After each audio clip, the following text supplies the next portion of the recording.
The fires are burning in misery. Yes. It's a shame this is how people react.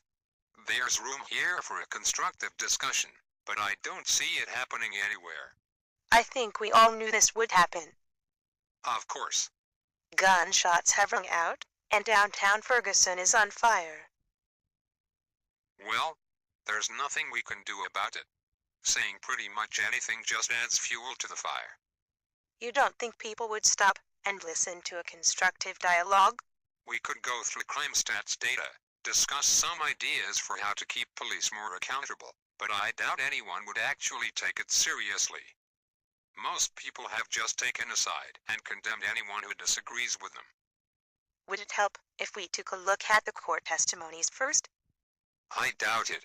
Everyone is looking at the evidence through their own presuppositions anyway. Well, even if African Americans are mad at this, 95% of blacks are killed by other blacks. Doesn't that take priority? Actually, not quite 95%. I actually was looking at the data just now. I'm sure the numbers vary from city to city, but the national average according to the FBI is about 90%. Although, the data here is incomplete. Well, the FBI only has data as good as it's reported, and not all murders are solved anyway. Still, 90%. Now here's something I think is more significant. Did you know over 90% of murders in the US happen in less than 10% of our cities, representing just over 50% of the population? You can narrow that down even more by looking at individual communities, since there are certain neighborhoods that have higher crime rates in these cities. So then what is everyone complaining about? What percentage of those murders is black on black? Well, I'm sure it varies from community to community. I think the issue here is more centered on this particular community. And in general, public concern that there is insufficient accountability for law enforcement throughout the United States. People want to see someone other than police keeping police accountable. What would that be, aside from cell phone cameras? Maybe an independent group to carry out the investigation. One that can't be accused of having a bias in favor of law enforcement. What group is that? There is already internal affairs. They brought in the federal government. Exactly, but I wonder, is that a policy set in stone, or was that something unique to this situation to keep things from boiling out of control? Something unique, but how would this realistically work? You could find people who harass the police, but the police need to do their job. If it's in less than 10% of cities. And some people don't consider the federal government completely independent from police.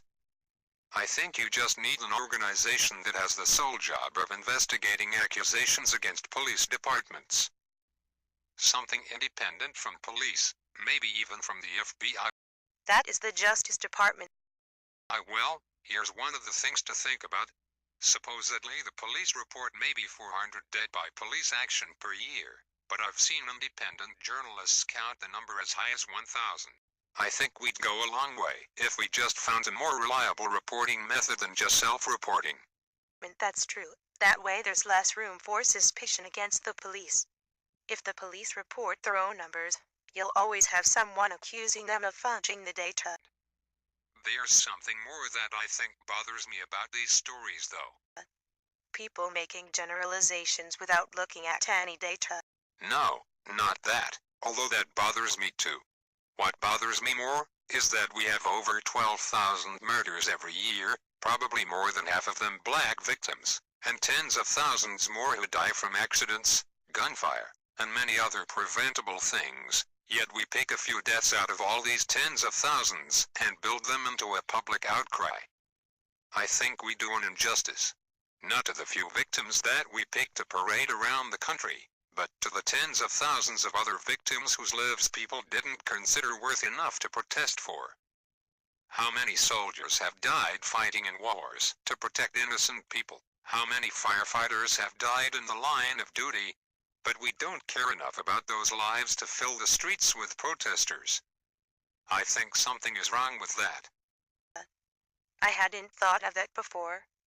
I was thinking about how people only present evidence, or look at evidence, that supports what they want to be true. If I showed a random person this picture, and said that the boy holding the gun in that picture was shot to death by a police officer while fleeing from a robbery in a town that experiences very destructive riots and clashes with the police, with some witnesses reporting that they saw him attack the officer and reach for his gun, they would probably assume the police officer was not at fault. But if I told them that a white police officer shot an unarmed black child with no criminal record in a town with a strong history of racism, with some witnesses reporting that the child had his hands up, posing no threat, they would probably think the officer was guilty of murder. Both of those narratives are completely accurate, yet it's clear that neither one truly does justice to the complexity of this story on their own. Yet most people just pick one narrative and decide that it's the only one they will consider when forming their opinion. The truth is always somewhere in the middle. What's worse is all you have to do is get a small percentage of the population angry enough to riot, and you can put an entire community at risk by getting people angry and directing their anger at the wrong thing. It's true. Sometimes, in an argument or a fight, both people are wrong. But there are some times when a police officer shoots someone without justification, and there are some times when police shoot in self-defense. That's why we have a trial with a jury that has been shown all the evidence. They have to make a decision, instead of a mob of angry people who haven't even taken the time to look at any evidence. Well, hopefully in the years to come, we will continue to develop ways of keeping police accountable to the public, without hindering them from doing their jobs, and hopefully reduce the violence in the small number of communities that make up the majority of the violence in this country.